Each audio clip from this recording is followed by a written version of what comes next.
Good morning, everyone, and of course, good morning, Mr. Lee. It's wonderful morning. to have you here. I know that it's not easy to get your time, so this is very precious, and all of you, I would urge you to make the most of this opportunity, and that's also why I will not speak too much and get the ball rolling straight away with the first question. What we will do is, of course, we will take questions in the categories, the subtopics that all of you have had conversations about in your various smaller group discussions. So I'm going to fire away, and I would start to urge any of you, if you have questions on social harmony and the topic of casual racism, I would invite you to already start standing at the mics, and you could pose, Mr. Lee, your questions, but I'm going to start with that first one. Mr. Lee, we celebrate Singapore's 59th birthday next week. It's just shy of a week, in fact. And many of us would acknowledge we have come a long way in terms of our race relations in Singapore. But there are still some concerns about the incidents of casual racism that happen from time to time. And we just wanted to hear your views on this. And do you think things are going to improve on this front? I think it's something we have to pay attention to. We should see it in its context because the basic requirements for us to get on well together is to have harmonious racial and religious relations in Singapore at a national level.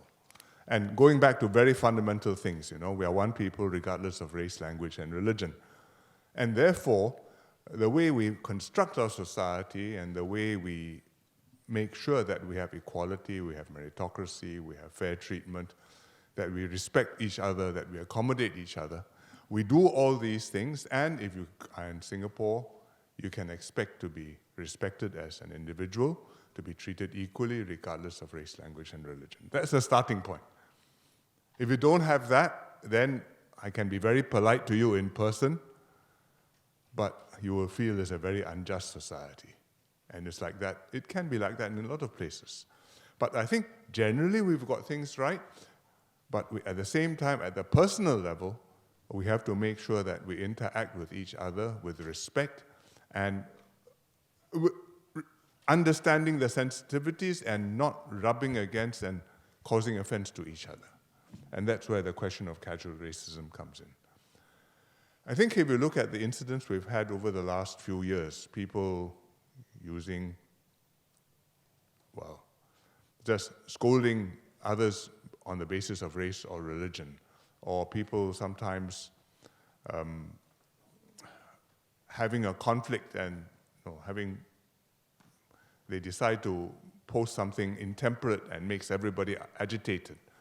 Or it could be a religious matter, and in the process of talking about your own faith, you denigrate some other faith. I think when this happens, we have to express disapproval, and if it's done with ill intent, we have to be quite firm to come down and to put it down. We can't accept that. It's not just one of those things and we just walk on. And we have done that. But at the same time, we have to respond in a measured way, and we have to see what the situation is. Because if it's in public and it's with a big crowd and you speak intemperately, you can cause offense to a lot of people, and it's a great outrage. If you're amongst friends and you're comfortable with each other, you're chatting, you're joking, you may say things you didn't intend to offend, but it may cause offense, and you may not be conscious of it. And how should the response be? Should I therefore go home and make a post and say, so-and-so said this to me yesterday, we were in a group of 3 or 4, and I'm outraged about it, and everybody then gets outraged about it to share your anger? Or should you just stand up and say, sorry, you may not intend it, but I don't think that's nice or fun or cool, and please don't do that.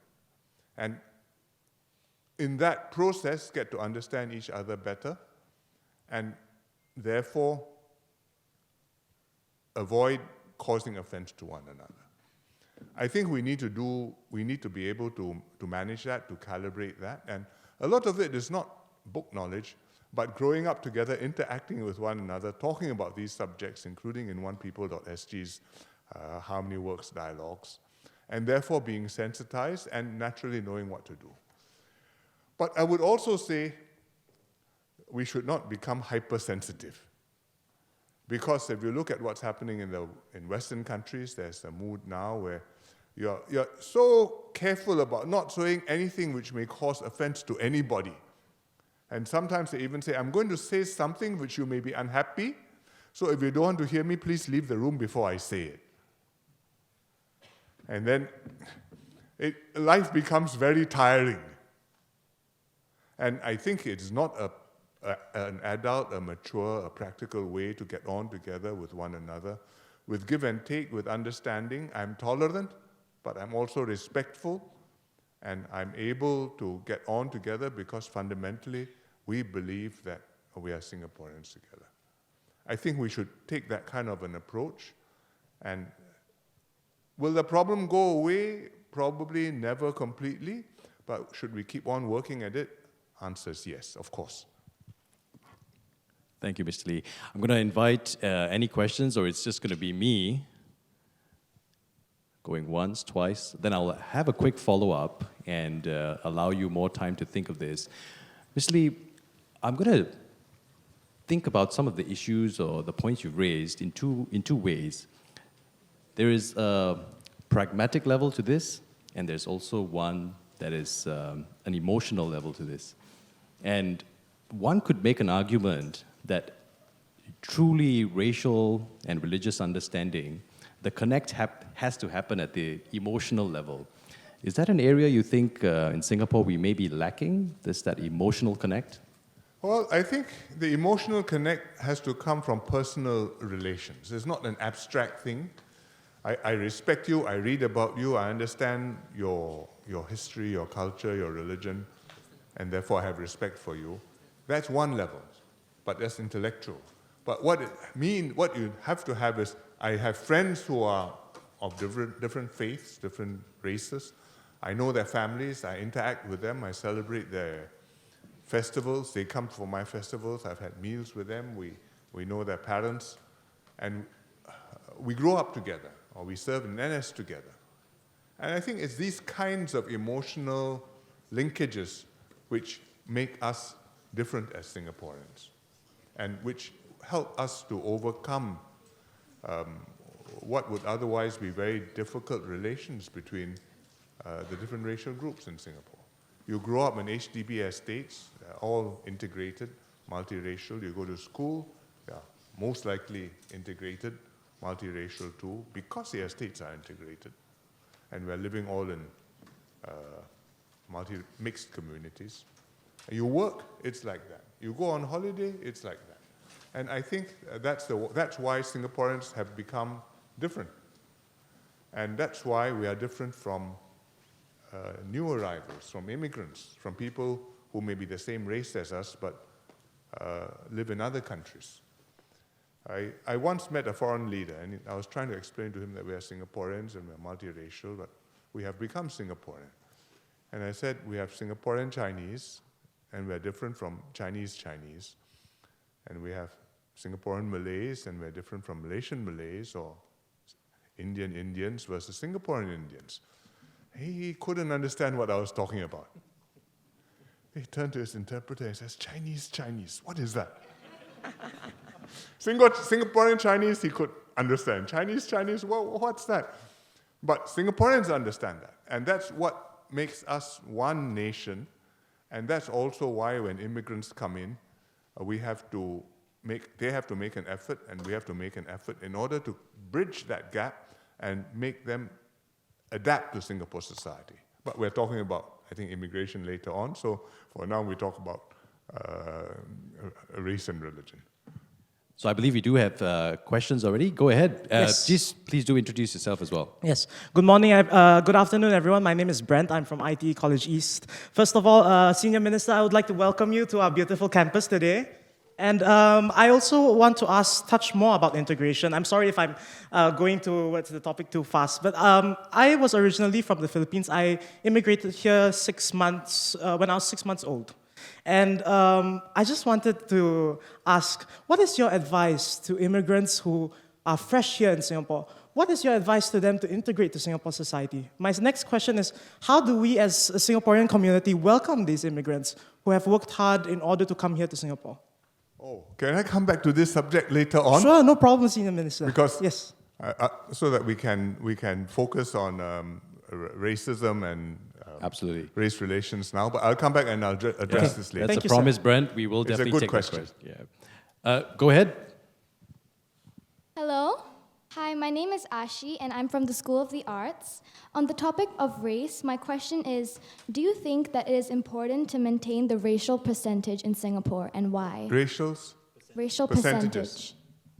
I think in broad terms, yes, to the extent that we're able to influence it by immigration.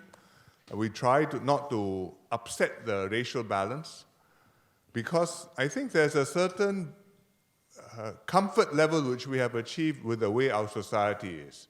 It's majority Chinese, but it's not dominant Chinese.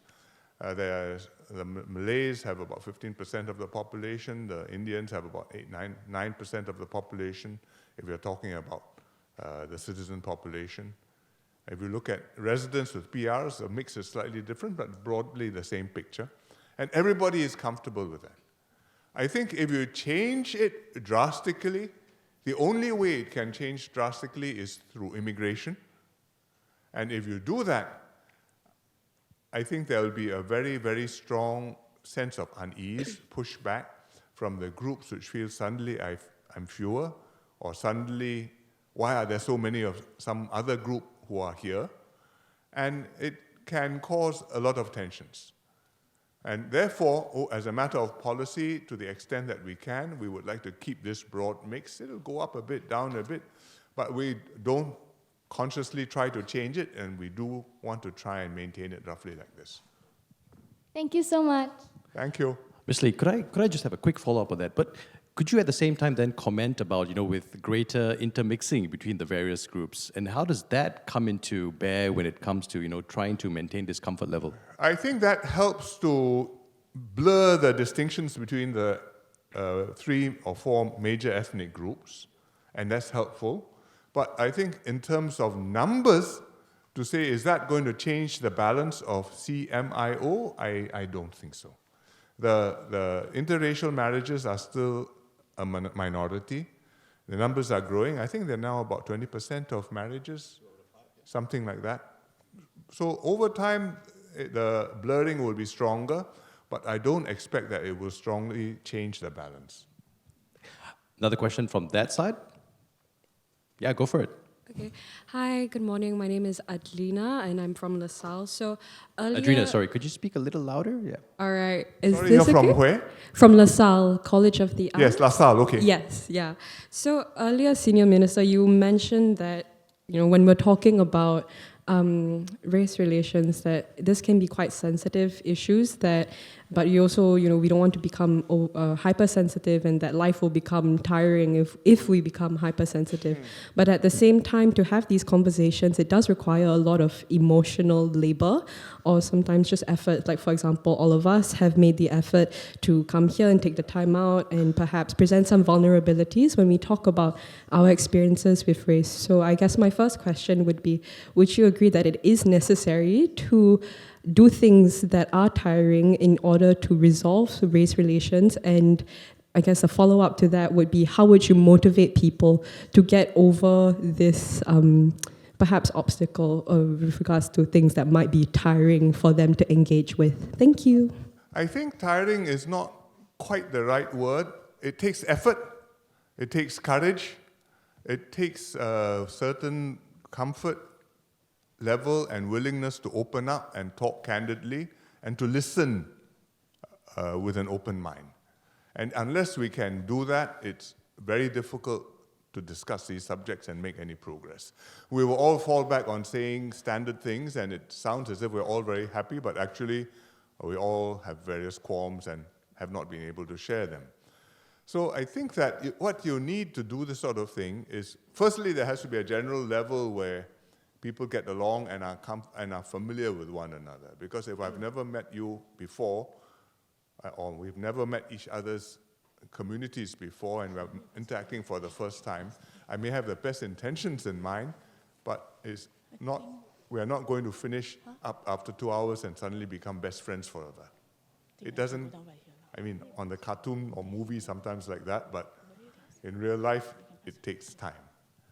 So you need a basic level which the society can work at and achieve. And that's why we have HDB estates which are integrated. That's why our schools are integrated. And then you must also have opportunities where people interact more intensively and not necessarily discussing these kinds of subjects, but interacting with each other and becoming comfortable, knowing each other's temperaments, personalities, values, perspectives. And therefore, after that, I can come and talk about more difficult subjects. For example, we aim to make all our kids go to Outward Bound School. I think Sec 2 or Sec 3 they're supposed to go, Sec 3. I don't think everybody goes yet, but we aim to make everybody go. I went to Outward Bound School when I was in Sec 4. And in those days, only a few people went because the capacity was very limited, but it was a very intense experience. You can't become best friends forever after 2 hours, but if you spend 2 weeks together and you have to learn to light a camp, light a fire and cook rice, or set up a tent and sleep in the open, or get lost, then you do make personal friendships which mean something, and after that, well, I can talk about things which previously I couldn't discuss.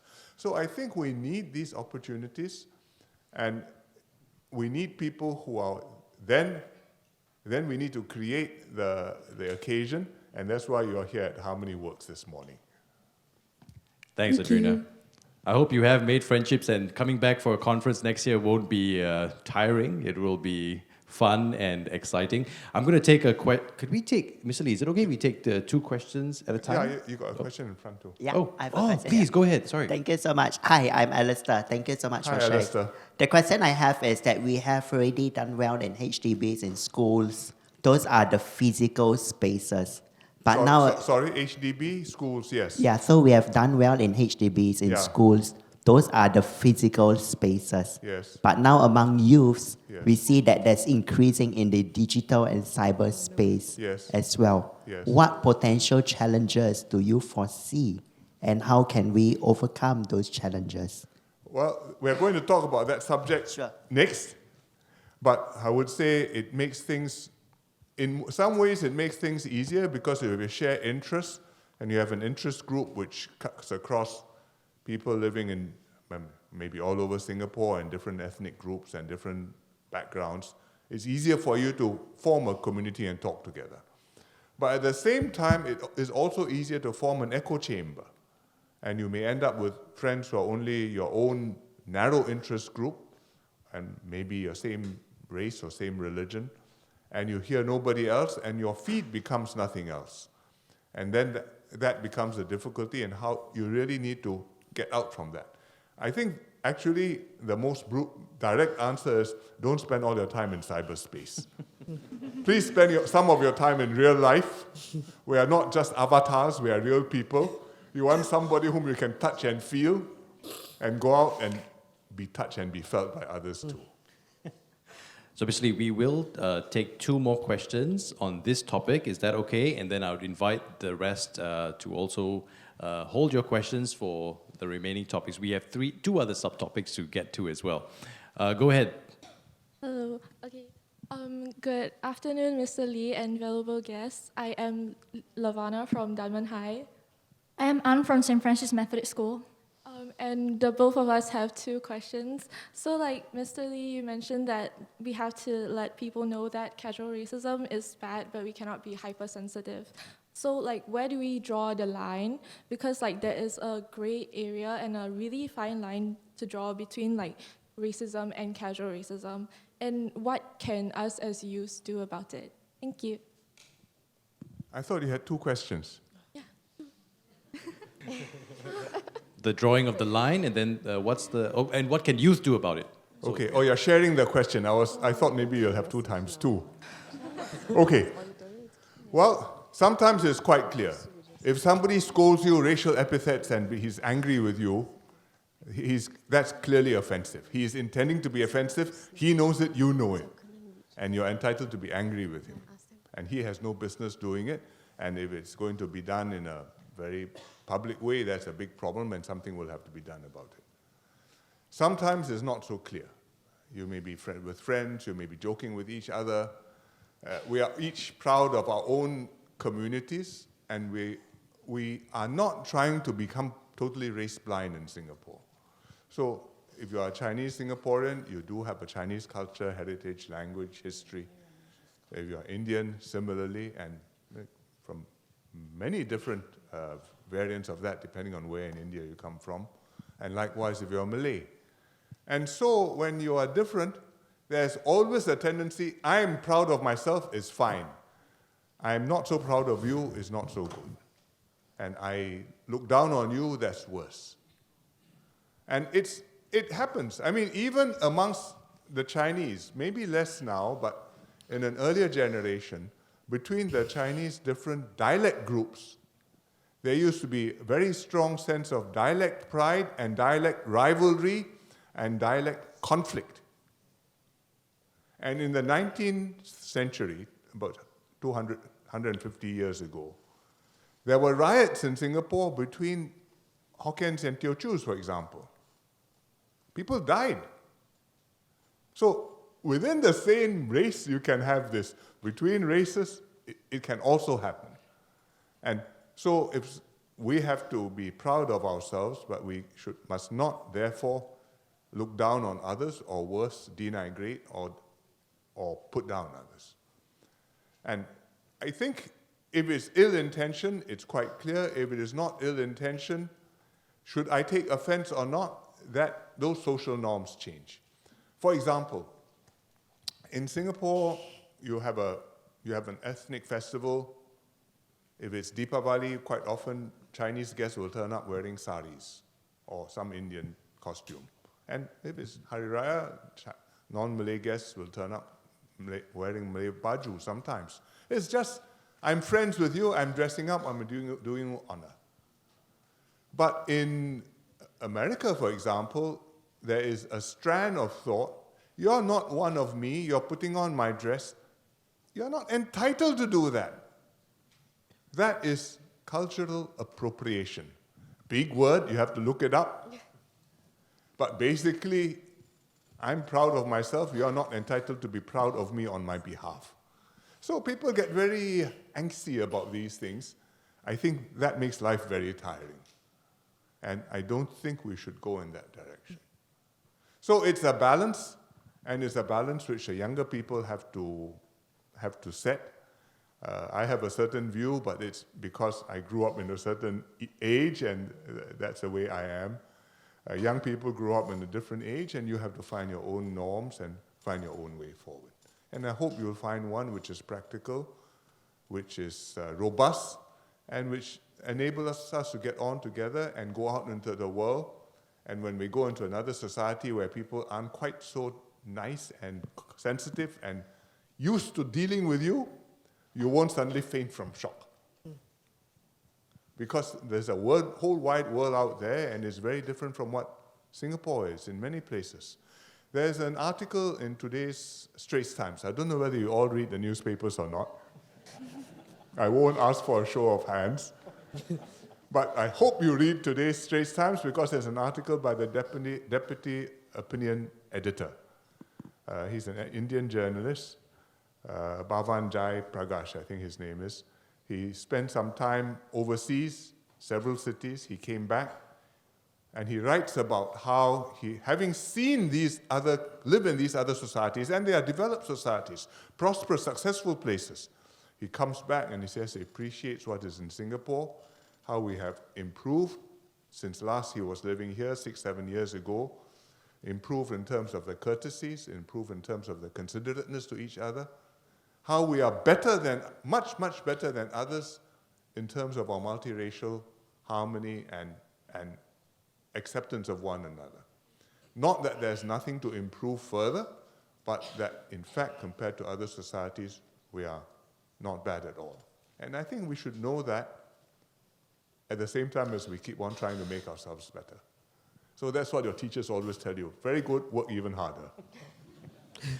Basically, I'm gonna just push that point a little further. So there's one, of course, one dimension of microaggressions and casual racism that we encounter at the individual level, but sometimes there is hurt caused and offense taken by bigger communities. And then one of the approaches by our government has been to have close relationships with the community leaders that represent those communities. Has that approach always worked? Because one could also make a case that there would still be groups within that community who are hurt, offended, and reconciliation may not be, at least with the community leaders may not have been sufficient for them. Well, it may not be sufficient, but it can be important. I mean, no society is without problems. Even in Singapore, from time to time, incidents happen between between people of different races. It may have a racial color to it, or it could have a racial color which could develop from it. I mean, you have a quarrel between two kids of different races. It's very easy for their families to be involved, to pile on, and then if the two families get involved, then it may become an incident between two racial groups. And the police watch this kind of thing very carefully, and they have to respond and try and tamp things down. And sometimes when a problem threatens to be a very major one, we have to talk to the community leaders or the religious leaders and try to get them to understand and try to help them to calm their flock down. Because if they may not be able to calm their flock down, but they may well be able to work their flock up. And if they are very angry with you, you have a very big problem. So you must have them understand what it's about, and then they say, okay, I know this, I will try my best. And there have been times when I have had to speak to religious leaders myself when something has come up to make sure that they understand that we are trying our best to control the situation, and that if something was done, we will try and put that right, and that this is not somebody trying to put pressure on your religious group. And they are very sensitive things. And even in handling that, in the process of handling that, it is still not so straightforward because, as you say, there are many actors. So when an incident happens, it's not just two people fighting, but many other participants. And even as you are trying to calm things down, more things can happen. And then you've got to calm that down too. So managing multiracial harmony is tiring work, but it's something we have to do. And it's very important in Singapore. I'm going to take the last round of questions on this subtopic of casual racism, so I'm going to go to you. Yeah, go ahead. Hi, I'm Chloe. I'm also from School of the Arts. And my final question is, because a lot of things have been mentioned, right? A lot of the ethnic and racial policies in Singapore is very top-down. And so how do we ensure that as a nation, Singapore isn't reliant on such top-down policies to maintain this social fabric? So contextualizing things like COVID and the recent Israel Gaza incident, how do we ensure that we remain cohesive despite all these global measures? I think leadership is always important. You can call it top-down, but it basically means a leader must have a view, and he has to have influence, and it must carry weight. A leader maybe just one person, maybe the PM, but actually it's more than just the PM. It's the community leaders, it's the religious leaders, it's the MPs, it's the people whom you look up to in society, and they set the tone for the society. And I think it's important that you have leaders who understand what this is about and will set the right tone.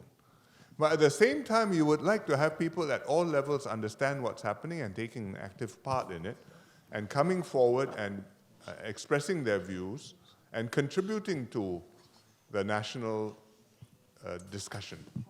And I think we have that, and we welcome people to participate, to speak up, to share their views, to discuss respectfully, rationally, calmly, and we hope constructively, and make progress on it. And we make a lot of opportunities for this, But it requires effort for people to come forward, to think through what they want to say and how they feel and to express it. And we hope that you will make the most of these opportunities. Can I Like ask a you, quick like you have follow-up? done, yes. Basically, like with all this in mind, then do you have like an ideal situation, or what do you think when Singapore is at a point where you can confidently say, without so much on the nose racial policies, Without so much? like, do you think Singapore has reached a point where we can do without so much on the nose racial policies? I think we are doing with less control and guidance, but I don't think we will reach a point where we can just say hands off, this is driver-free steering. I think that will take a very long time. Thanks for the question so far. We are going to move to the next subtopic now, and actually Alistair had gotten the ball rolling on that. Basically, on balance, the online space, has it been positive or negative? And, we would also like to hear for your thoughts on how this space may evolve. And do you think that we will be able to leverage these tools, online tools, to foster better community relations, including addressing difficult issues? So is it even possible to have constructive, positive dialogue, exchange on the online space? I think the online space has had a massive impact on society. On the good side, it enables people to get together, it enables voices to be expressed, it enables us, meaning ministers, leaders, to reach out to groups whom you would otherwise not be able to engage intensively. People who will not listen to your speech for 2 hours may be prepared to look at your post for 30 seconds. Well, at least I get 30 seconds of his attention, and I get some little bit of a message across, and maybe cumulatively will count. And amongst the community too, it's a way for you to keep in touch with your friends, with people with the same interests, and to build a Singapore community, because you're sharing touch points, you're going to the same websites, you're looking at the same, looking at things, similar issues and subjects. But on the other hand, it creates problems also. It creates problems because you can have echo chambers. We may not all end up on the same websites. I mean, in the old days, you all read Straits Times or Taupa or Berita Harian or Tamil Murasu. And today, we don't all go to Straits Times or Berita Harian or Tamil Murasu websites. Reading newspapers, also not so many as before. So the teacher assigns the newspapers to you to read, or at least I think they encourage you to read the newspapers. And you do, but you have so many other things going on that you're spending less time on these shared spaces. And I think that is an issue. Also, the speed with which things circulate is an issue. You don't have time to sit back, you don't have time to pause, to think, is this real, is this not real, is this wise or not, do we want to do this or not? Something gets posted, everybody gets very angry. Overnight, half the country is in uproar. Why? Because one person got up, felt wrong side of the bed, made one foolish post. We all got so angry. Life is short. Calm down. Sometimes you have to get angry. Sometimes you take a deep breath and say, this is silly fellow. Just ignore that. And it's not so easy to do on the internet. And when things like that happen, they can go viral very quickly, even if it is not fake news, And it's just something which is not important, but somehow caught the wind, and then we all got swept away. So that is a problem. Then you have the problem of fake news, which in itself is troublesome, but if it becomes viral, it becomes even worse. Recently, a few days ago, there was an incident in England, in Liverpool, where a young man stabbed a little dance class of kids doing Taylor Swift dancing, and 3 kids died. And they caught the attacker. He was underage, so the police didn't say anything about the attacker. And so stories circulated. This is Islamist extremist illegal immigrant. As a result of which, there were riots in Liverpool, in this neighborhood, and in other cities in England. Turned out to be fake news. This young man was not an Muslim, was not an illegal immigrant. But the fake news has done harm. It's already circulated on the internet, on the social media, on WhatsApp, WeChat, or whatever. So that is a big problem. It's a problem for us too, because you get caught up. You see a picture, right? Gaza, bad things are happening. Picture comes to you, horrible. It may have come from this round of fighting in the Middle East. It may be from somewhere else altogether or some other period altogether. And you don't know. So you say, be careful, check. Yes, I promise to be careful. But how can I know? And with AI, even worse. So it's a big problem. Part of it is education. First you must be educated to be skeptical. If you see it, ask yourself, is it true or not? Secondly, you must be educated to be a bit detached. If you are very tempted to send it to your 100 best friends, please calm down, count to 100, go take a drink, come back, think again. Maybe 50 best friends is more than enough. Better still, think about it, sleep, tomorrow wake up, and then see whether you still feel this way or not. Maybe by then more news will have come out and you'll find out it's rubbish. And so part of this is education and getting the population to understand how to survive in this environment. But part of it also is to have the right rules so that we can control the medium, control the way the medium develops. That's why we have POFMA. You put up a falsehood, I have a way in which you have to put up a correction, and if you don't agree with the correction, you go to court, the court will decide whether the correction is correct or whether your original post is correct. But anyway, you must put there, everybody must know that this one the government considers to be fake news. That's one thing. Secondly, I think you have to hold the platforms responsible. If you put up things which are harmful, which can encourage criminal behavior, I can order you to take down. Thirdly, actually, you should really go further and say, if you put up something, and because of what you put up, harm was done. Maybe people got cheated. Maybe they got scammed with a Bitcoin scam. You may say you are only the platform, but the law is you have responsibility. And in some countries, they're doing that. So these are things which we have to do to control the medium, to make it safe and fit for purpose, and something which will be good for us rather than harmful to us. Thank you, Mr. Lee. I'm going to take, I know you've been standing there for a while now, so right at the back, go ahead, your question. Good morning, Assembly. I'm Ryan and I'm from YIGC.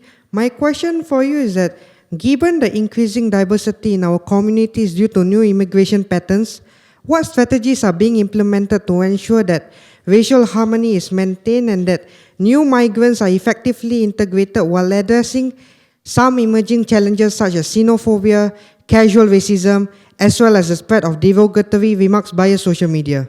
Thank you. Ryan, what we'll do is we will take the latter half of that question. So xenophobia and what was the other one? Discrimination of sorts against groups, right? Yeah. It takes on a particular life on social media. And Mr. Lee, you recently articulated that the principle by which we are trying to manage this is just to have people accountable. Do you think that it's possible for a more intrinsic dimension to this where people genuinely feel that before I put something out there, I'm going to have a care, I'm not going to do it without being mindless and not thinking. But Ryan, I promise you we will get back to your question, the first half of it, when we discuss the third subtopic. Okay. So coming back, yeah. I think it's important that people do have those instincts, but the medium is intrinsically problematic because we all there's a certain way human beings have evolved to live and work with one another, right? We have social networks, we talk to each other, we discuss things. You may talk to your family, you trust your parents or your spouse, or maybe your grown-up kids.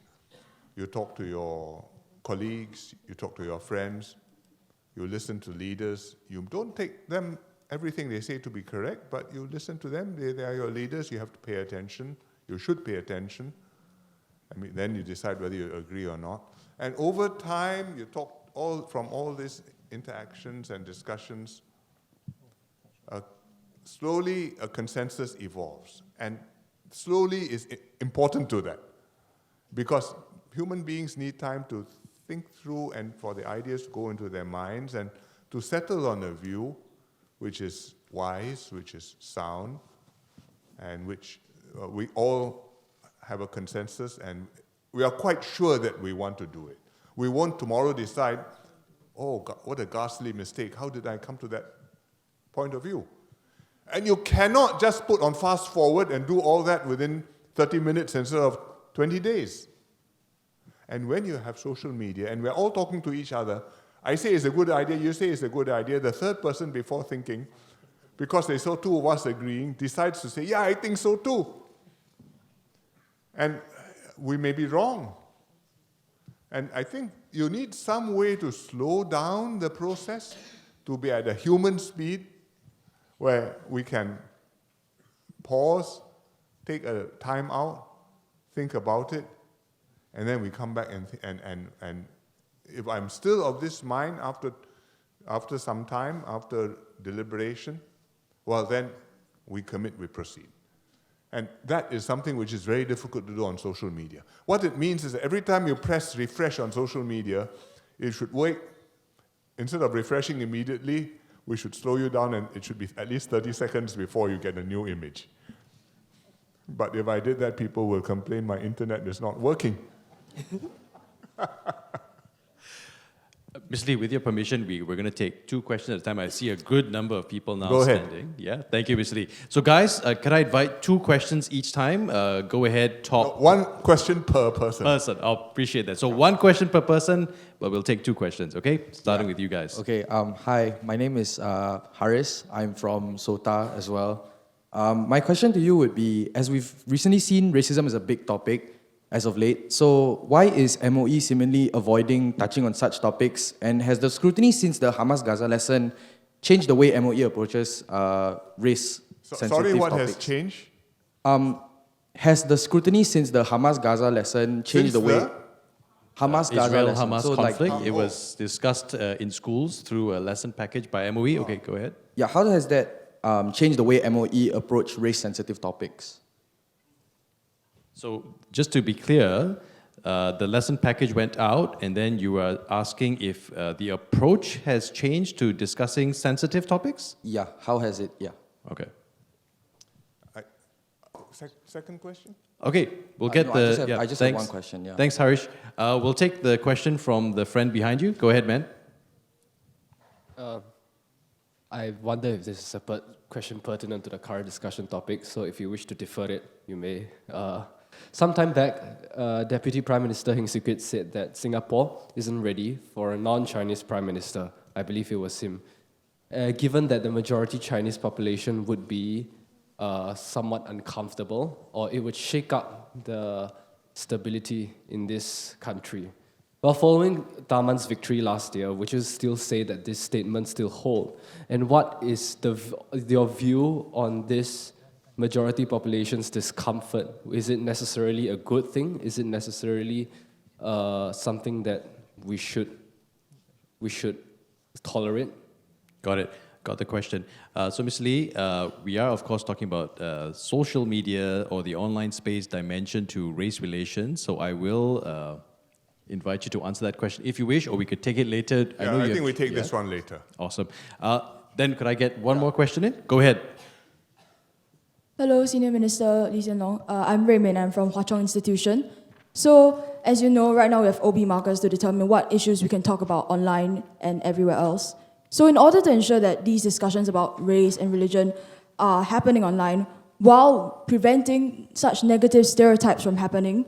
So how wide do you think these OB markers should be for safe discussions for race and religion? Thank you. Well, the two questions complement each other. First was on MOE, why are we not talking about race and religion in schools? And the second question is how much should we talk about online and where should the limits be? And I think that it's two aspects of the same question, which is that how do we discuss a subject which is inherently sensitive? You need to talk about it, and yet you must also know that if you just let fly, things can easily get completely out of control. And it depends on the audience, it depends on the maturity of the kids, what age they are. It depends on the context. For example, if I'm doing it across 100 secondary schools in Singapore, I have to take one approach.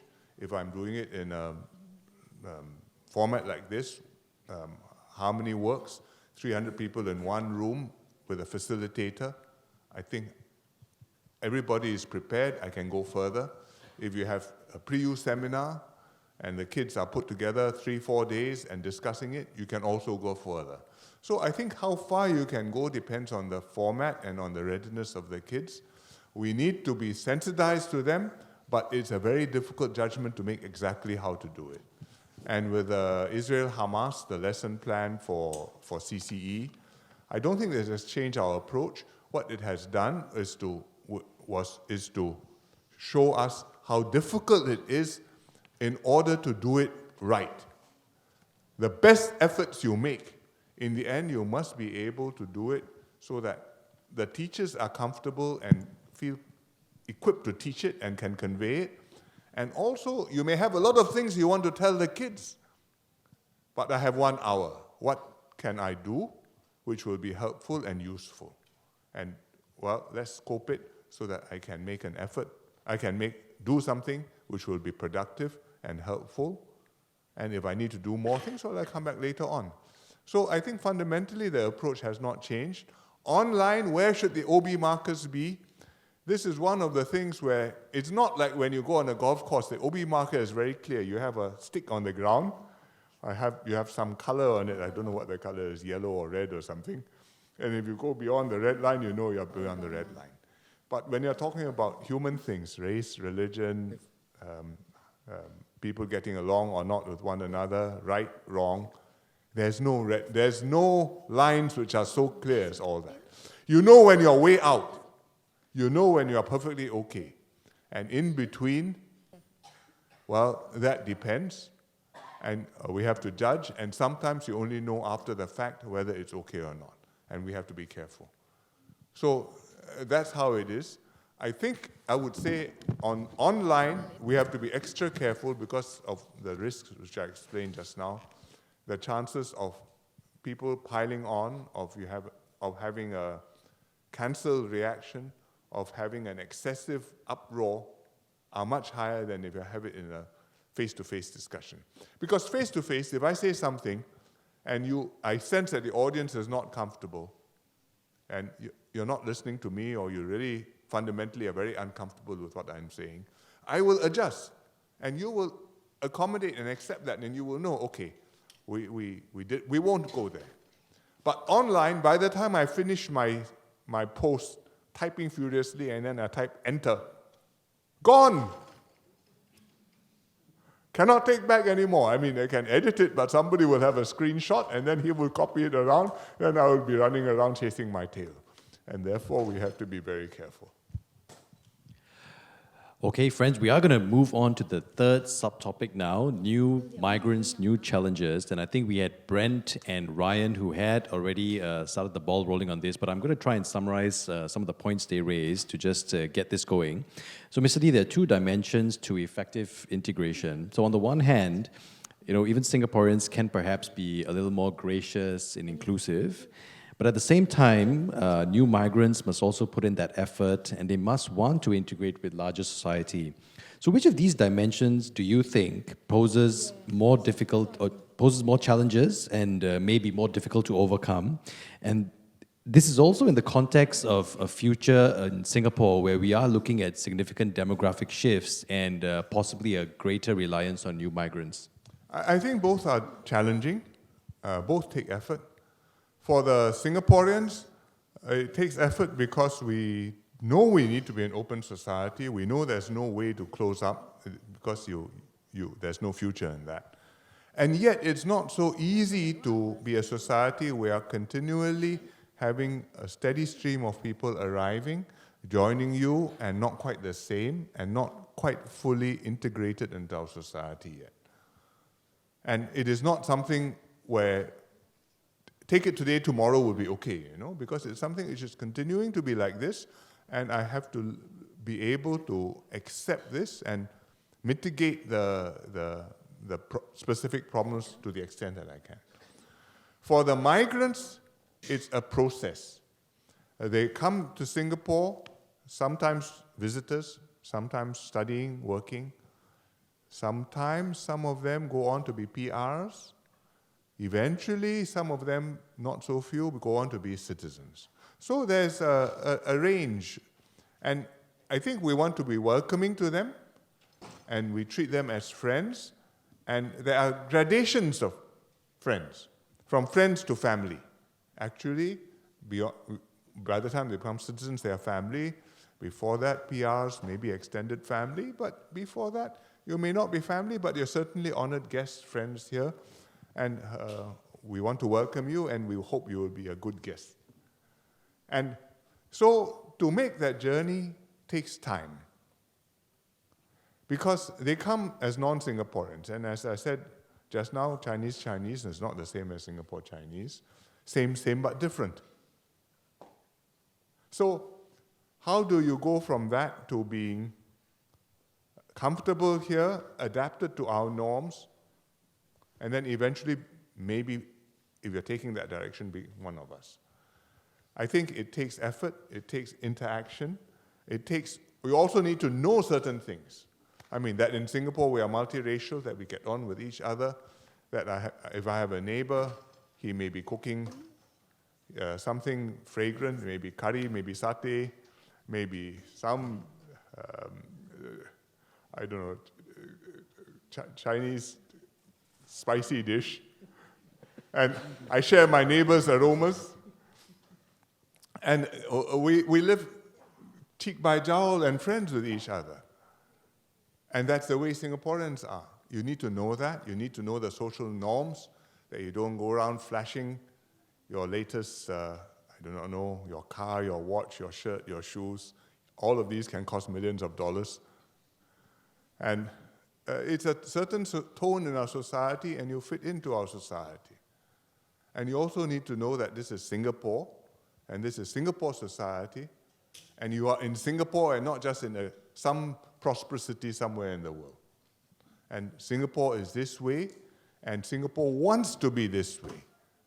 And so you will try your best to belong here, and there's a space for you, but there's also certain ways we expect foreigners to be here and behave. Just now there was the question, we have stringent laws, but do foreigners follow these laws? Actually, if you look at the record, the foreign population in Singapore per head are more law-abiding than Singaporeans. No, crimes per head. Very few. You know why? Because if you are a foreigner, you commit a crime here, I can send you home. If you are a Singaporean, you commit a crime here, I may have to give you a home for a while in Changi. After that, you are still here, and I don't know whether you're okay or not. I hope you're okay. And most are, but foreigners actually, as a matter of fact, they behave themselves, by and large. So it is not true that they contribute to our law and order situation. So, therefore, it's a process, and it's a process which takes time. Zaobao had a letter from somebody who has gone on this journey. They published it just a few days ago. And this is from an immigrant from China, and he came here I think 1996 or something, anyway, 28 years ago, and he's become a citizen. And he says, now this is my country, but I still remember my original homeland. I still have friends. I still remember the food. I go back, I remember the dialects. And it's also part of me. And that's 28 years. And is it wrong? No, I think human beings are like that. You take on a new citizenship, you are a member of that, you are now this nationality, but you have friends, you have links, you have previous networks. When we go overseas, when I go overseas, I often have overseas Singaporean gatherings in the city. I was in KL recently, I did one. When I go to Europe or America or Australia, I do it. And we invite Singaporeans who are living there to come. They come with family, they come with friends. And very often, the family and friends may not be Singaporean. The spouses may be Malaysian or British or Australian. And sometimes, no, every time, we also have people who are friends of Singapore, who have worked and lived here, who remember us fondly, who come to Singapore, who therefore come to our event to say, I'm not Singaporean, but I had a very happy time living in Singapore, and I'm very happy to come and see you. So I think these are all part of our extended family, our network of friends, and I think we should welcome them and see them as a strength, something plus for us. And when we celebrate, we hope they celebrate with us. So National Day, we celebrate. In the schools, they have celebrations. Some of the kids are not Singaporean, but they come and they join us and join our celebration. We put up National Day banners. We show pictures of people living in Singapore, who are happy living in Singapore. Most of them are Singaporean. Once in a while, we have somebody who's a PR or somebody who's a visitor. They are guests here. I think it's good. Recently, Tanjung Pagar put up one like that, and there was a bit of a kerfuffle because some body made an issue of it and said, why do you have this non-Singaporean for National Day? I think it's a small-minded, foolish, nasty approach. They want to be friends with us. Why should we not want to be friends with them? They want to celebrate with us. We should open our hearts, welcome them. That's the way to behave as a Singaporean. I went for a walk at Botanic Gardens one evening. Stranger came up to me, said hello, ran past me. He says, Caucasian, obviously not Singaporean. He says, I'm not Singaporean, but this is a marvelous place to live. Thank you for keeping it a good place. Only thing is, I wish you could reduce the temperature by 2 degrees. I said, thank you very much, I will try. So people wish us well, and I think we should welcome them to be part of our extended family, our network of friends, and that way, I think there is a future for Singapore. Thanks, Mr. I'm going to come right back up front. Ladies, both of you go ahead and ask your question, okay? No, pull the mic down. There you are. Good afternoon, Mr. Lee. My name is Catherine. I'm from ITE College East. I have a question for you.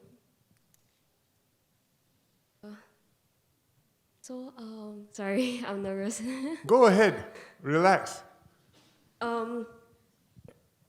So we talked about immigration, and so I have a question here is how can we ensure immigrant workers or expats get the same chances at work while also maintaining employment priority for local Singaporeans? Yeah, and since there's a large increase in immigration and the how do you think the Western culture will impact how Singaporeans think in terms of their core beliefs, and how do you think us Singaporeans can help mitigate that impact? Sorry. Yeah, Thank you. okay, I understand the question. Thanks, Catherine. Invite your friend behind you to take, pose her question as well. I'm not a friend, I'm much older. Oh. So I'm a Singaporean Chinese Muslim, so I've been Chinese all my life and I took on Islam, right? And also my husband is not a Singaporean. So we have lived 18 years here whereby there's a lot of changes and a lot of improvement. And because I also have my own learning and development company that teaches about cultural biases and so on and so forth. So sir, may I ask, understanding the context of emotion when racism and all these issues are in place, do you think there is a possibility or improvement in learning about emotional intelligence, about self-awareness? Because we talk about, not reacting, not responding immediately and pressing that button to further instigate what's probably negative is going on. All this takes a lot of self-awareness as well as emotional intelligence. So in the context of education, is there something more we can do in that aspect so that overall certain things can be more integrative? So that's my question. Thank you so much. Okay, I think I take the first question, Catherine. Catherine first. How do you keep priority for Singaporeans at the same time be fair to the foreign workers who come here? I think first of all, we bring in foreign workers where there is an economic need for them. There's a job to be done.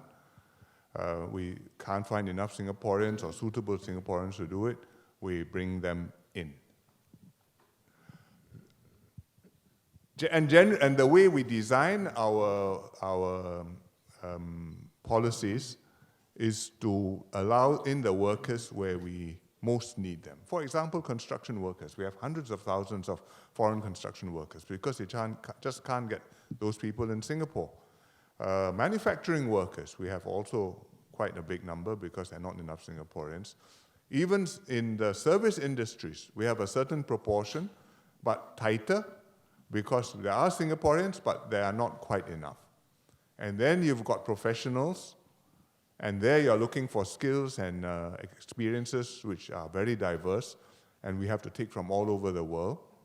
And we have to say, well, if you are qualified, if you are earning a certain amount of money, and that means at a certain level in the organization, I presume that you are bringing skills with you, and I allow you to come to work in Singapore.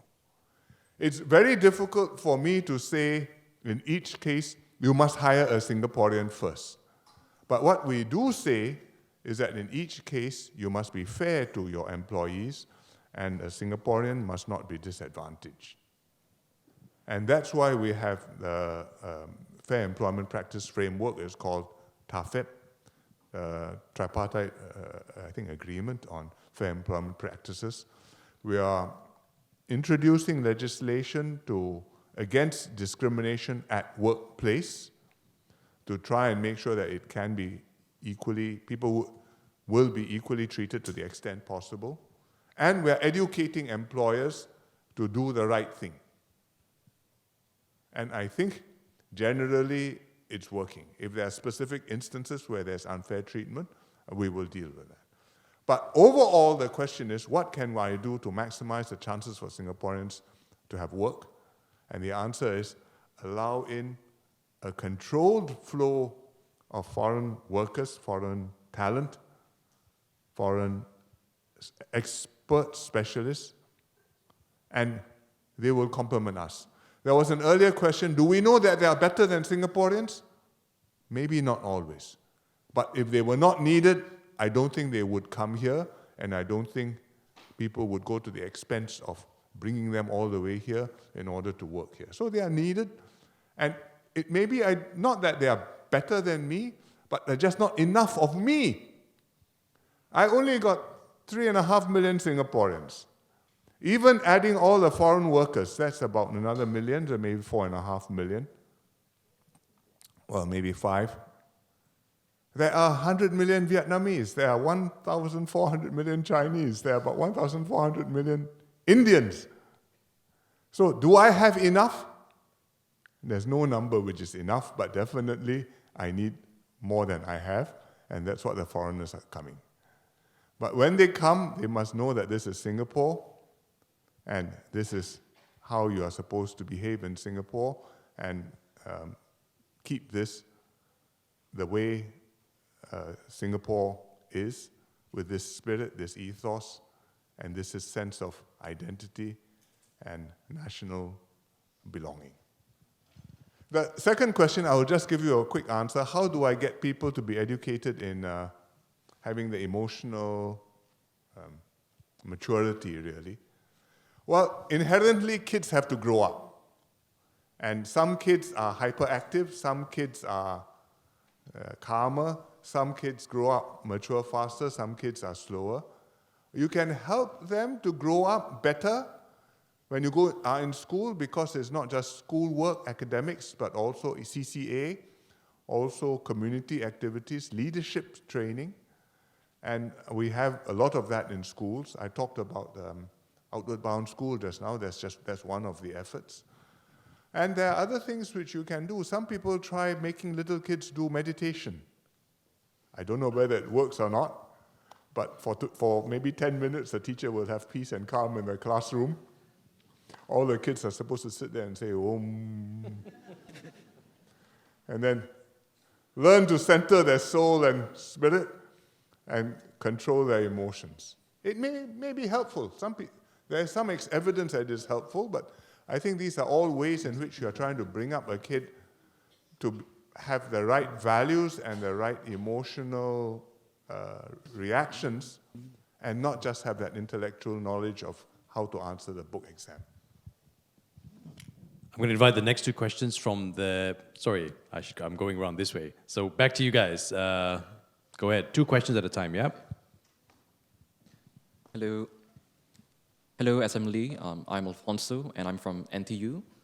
I want to ask you, how can we improve the way that society is structured, either physically through where homes are located, where we house various communities together, especially Singaporeans and foreign workers being separated through foreign worker dormitories, and we have expats who have their own enclaves as well. How can we maybe improve on those structures such that they become more conducive to more intermingling and more cohesion between the communities? And I guess also there are social structures that still reinforce these divisions. So how can we mitigate those social structures as well? Could you just give us an example of a social structure you believe? A social structure maybe for a kind of club, I guess, or a interest group, because I do tend to see that it's usually mostly Singaporeans who are in those groups, rather than migrant workers, domestic workers and construction workers. I do see one or two of them, but I'd like to see more of them in these groups as well. Thanks. And we'll take the one more question. Hi, good afternoon. I am Jerome from SAJC. Mr. Lee, you have mentioned about speaking to religious leaders and other political leaders. Do you believe that there is much significance for Singapore to voice such racial issues at the international level, given our small size? I'd like to hear your personal take on this. Thank you. Well, let me take the first question first. On social structures for mingling with between Singaporeans and foreign workers, I think the foreign worker dormitories are a specific solution to a specific problem. And the specific problem is we're talking about construction workers, process workers. Many of them come from South Asia, some from China, some from Southeast Asia. But they are a specific group of people, and they are very large. You are talking about 350,000 people, construction, and then I can't remember now, maybe 80 more thousand who are in the shipyards and process industry. So 400,000 people. And it's a practical solution to organize a dormitory, well-equipped, well-appointed, comfortable, safe, adequate facilities, and to have them live in those dormitories. And going to work and coming back to work, logistics, transport, everything is easier to do. I think if we didn't have those dormitories, it would be the social impact of having 400-something thousand people like that scattered all over our HDB estates will be quite considerable, and I think we would have a lot of problems. So interactions with them, yes, you have community events, you have, they come out, they go to all the entertainment places, all the normal shopping and food places in Singapore. You interact with them, but basically that is a more or less self-contained community working in our midst and generally working quite well. And not really meant to be integrated in for the long term, because this is a transient population. They come, and then after they finish their contracts, maybe 6 years, maybe 10 years, they expect to go back home. Others are integrated. Many are living in HDB estates. They rent rooms. Sometimes they rent entire flats. Some are living in private properties. In HDB, we have set limits on the foreign proportions so that we have we try not to have a very dense enclave, but in the private estates it's harder to do. And we can't, it's not legally easy for us to control that. So in the private estate, sometimes we have a concentration, and well, we have to make a bigger effort in order to engage them and to have them have interactions with the rest of the society. There are opportunities for mingling when we have community events. Foreign people, work permit holders, the foreign workers here sometimes do participate. Numbers may not be small. I often see them when I go down for events in Ang Mo Kio or Teck Ghee. And we welcome them. But at the same time, you want it to be a Singapore event. So if a lot of them came for the Singapore event, you will also feel the balance is not quite right. So it's something which we have to progress in a practical sort of way. I think we have to be very careful. We are solving Singapore's problem. It's 3.5 million Singaporeans, altogether population nearly 6 million. So far we've done not bad, but it is in Singapore's context. Other countries are in a totally different situation. Much bigger, much different history, more complicated. Our solutions cannot necessarily be their solutions. In fact, last week or 2 weeks ago, I was in KL, and I made a speech there, and I told my audience, I said, our relations will always be sensitive. They are very important. We are friends with each other, but our relations will always be sensitive because we are both multiracial societies. We both celebrate being multiracial societies, but with very different history, and we have very different policies for managing our multiracialism, for being multiracial societies. In Singapore, we have gone for multiracialism, for equality, meritocracy. In Malaysia, they have a Bumiputra policy. It's radically different. And therefore, we have always to be careful what we do and try not to rub up against each other. So I think for us to, supposing I had gone up to Malaysia and said, this is how I do multiracialism in Singapore, and I encourage you to do the same, I think we would have had a big problem. We won't be friends anymore. So I think we have to understand that the world is complicated, and we are proud of ourselves, and if people ask us how we do it, I will tell them. But if you say, I will not teach them. I have no position to do so, and they're not asking me to do so. So I think we should understand that. But we are a good example for others to follow.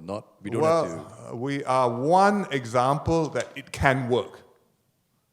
And if other people say, well, the Singaporeans have found a way to work it, let's find a way to work it, then I'm glad we've contributed to raising hope in the world. Thanks, Ms. Lee. Now, this has come as a pleasant surprise. Ms. Lee has kindly offered about 10 minutes of anything that's on your mind. It doesn't necessarily have to be about the conference. If there's anything you wish to ask him, he's on the hot seat right now. So go ahead. But of course, if you are enjoying the discussion on the topics of the conference. And if you hadn't had the opportunity to ask any questions, you can do so now. But I will take some moderator privilege and ask the very last question. So I would invite you to, Ms. Lee, is it okay to just take 2 questions at a time as well? Yeah, sure. Okay, 2 questions starting from, we'll go that back. Sorry, my right, the back, top of the body. Yeah. Go for it. Good afternoon. I'm Shrujay, and this is Jyotsna. We're both from SOTA. So we have 2 questions regarding the Singapore identity in relation to... Are you asking the questions on behalf as well? I'll ask my question and she'll ask hers. Okay, go for it, yeah. So I know a lot of people, or a few friends like myself, who have been the children of immigrants in Singapore for basically their entire life. And we've had a permanent residency. But for some reason, when we apply for citizenship, we get rejected. And that's personally a bit disheartening. But I would just like to clarify, is there a reason for this? And whether there's something I can do so that I can reclaim my Singaporean identity? Because as a child of Indians, I've been in Singapore my whole life, and I resonate with the Singaporean identity more than I do with my Indian identity, which I do not know of. And then my follow-up question is on this idea of like what the Singaporean identity is. So because we have so many different people in Singapore, I think there's no such thing as a norm or a box that everyone can fit into. But still, we all struggle to like find a way to fit in just to feel comfortable in our society. So how can we mediate like preserving our unique identities but simultaneously building a common identity as a nation? Well, on the first question, I don't want to comment on a specific immigration case. I do not know the specific details of your case. I think we have immigration policies, and we bring in a big number of PRs and citizens every year. But if you have a case and you want to be considered again, I think if you let us know, we will take it offline. On the Singaporean identity, you're quite right. There's no single box which we all fit into. In fact, we all started off in different boxes. And now we are trying to bring them together and not to merge them, but to overlap them to the extent that we are able to, and gradually to increase the overlap so that you feel that you are Singaporean at the same time as you have your ethnic identity, your language identity, your religious identity, which for many Singaporeans is very important, but your Singaporean identity should be one of those which is quite high up in your sense of who you are. And what is it? It's partly having grown up here. It's partly having known this society and having friends, multiracial, who are Singaporeans. It's partly in your attitude to life, expecting to work hard, expecting to compete, but expecting to be treated fairly, and expecting the government to be serving you and doing the best for you. And it's also a sense of pride that you are a Singapore citizen, or you may be a friend of Singapore, and you have helped to build Singapore and to make it a successful place, and a place which we are proud of, and which other people look on with admiration. I'm a Singaporean, and I'm proud of that. So, in addition to that, of course, the Singaporean identity has to do with eating roti prata and thosai and char kway teow and going to chill out at, I don't know where, I suppose, where shall I say which is safe? Botanic Gardens.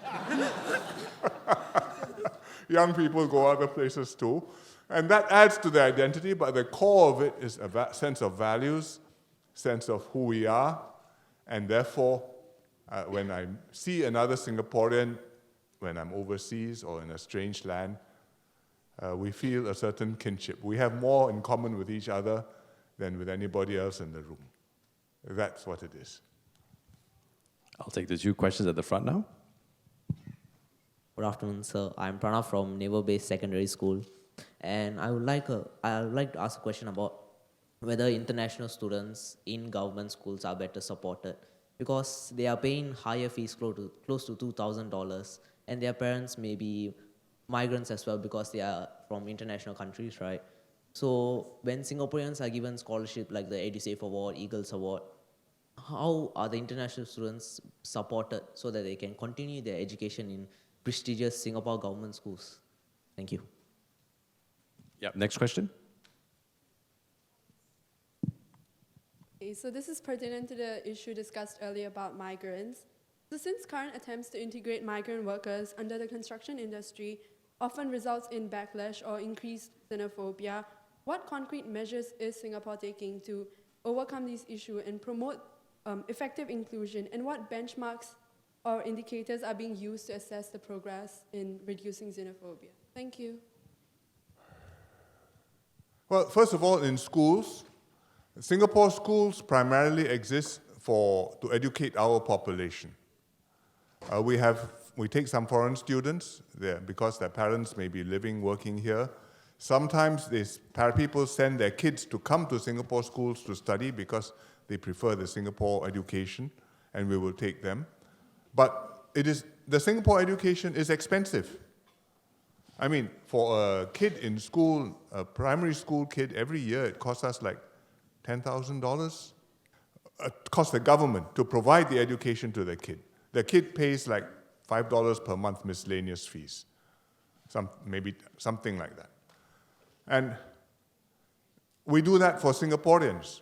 But when a PR is studying in our school or a foreign student is studying in our school, then we also give support, particularly for the PRs, but it cannot be the same level of support, and therefore the school fees are higher.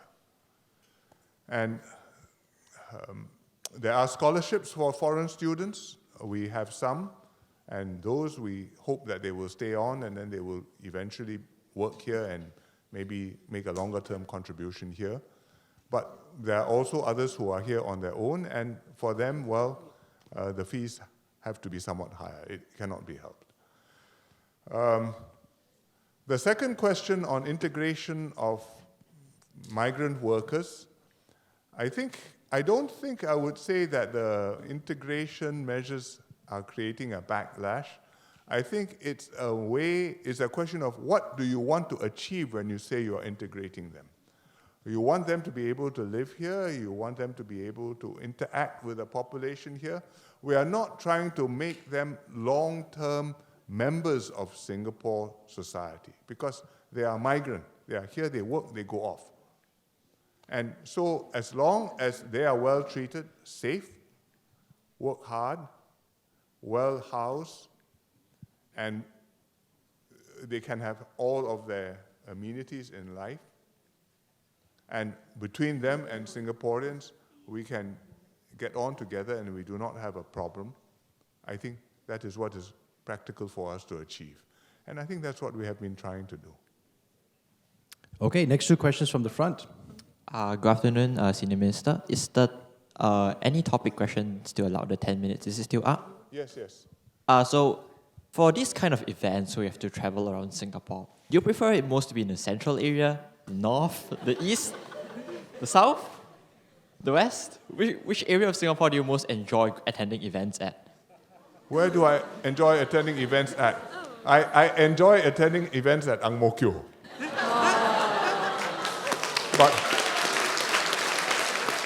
But I'm very happy to come back here because in 2006, I opened ITE East. Wait, where do you stay? I stay in Pasir Ris. Do you want to make a case? The seaside is good. The seaside is good. Now, I got another question. Now it's related to the topic now. Earlier on, you mentioned about how different in Western countries, they have kind of a different mindset and a different take on kind of how multiculturalism. Like kind of like you mentioned, cultural appropriation, how it's very it's viewed negatively there. Now, through social media, I've seen kind of these mindsets and this kind of views have kind of taken root in some of my peers of the similar ages. So kind of I've had this experience of kind of when interacting with people of similar ages, it feels weird because it's kind of, I don't know how to set the boundaries because there's different boundaries. Like in Singapore, you treat the norm as this. You know what topics are sensitive, what to avoid. But then out of the blue, you just see this kind of new boundaries, new sensitive waters to tread on.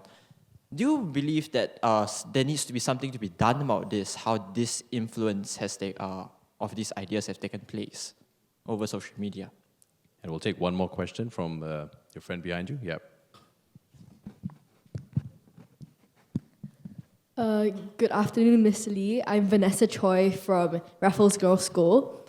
And my question is, okay, before I start on my question, firstly, I think on behalf of everyone over here, we just want to thank you for your contributions to Singapore. And on behalf of the youth, I think we are very grateful and lucky to have had you as our PM. Now, on a more personal level, my question is, what is your biggest regret of your tenure as Prime Minister of Singapore? Thank you. Okay. So we've got 2 questions, Mr. Lee? Oh, okay, sorry. I didn't realize I need a bit of wait time. Okay. I have no regrets.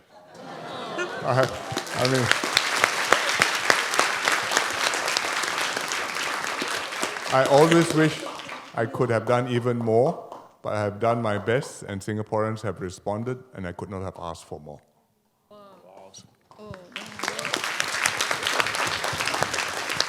The question before that was?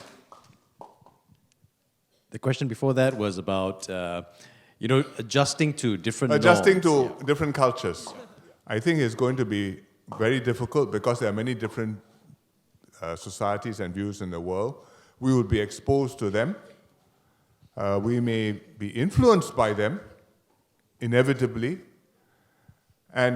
Or you may go overseas and you may encounter them for the first time and suddenly have a culture shock. And that's the way the world is, which is why I say we should grow up in Singapore to cultivate robust attitudes. If we treat everybody like a strawberry, somewhere or other you're going to get bruised because the world doesn't always have nice, soft plastic wrapping for you. So you have to grow up robust, able to take some knocks, and when you go into a new environment, well, it's a shock for a while, but if you have to learn to swim, you learn to swim.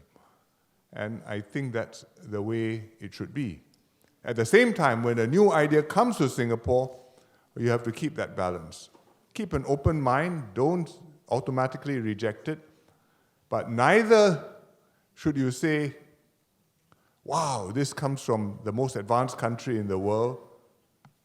Maybe, I don't know, it can be anywhere now. It could be in the East, it could be in the West, it could be in Asia. And therefore, I'm completely sold head over foot. I also adopt and I get culturally captured. It can happen. So I think we have to keep a balance, and knowing that you are Singaporean and having a certain pride in who you are helps you to keep that balance. Okay, we've got time for one last question from right way back there. Yeah. Hello, Senior Minister. I'm Raymond from Hwa Chong Institution. So as said previously, you've been our former Prime Minister. So what is one thing you dislike about Singapore after your tenure as Prime Minister? Please don't see the heat. Everyone hates the heat in Singapore, so don't say the heat.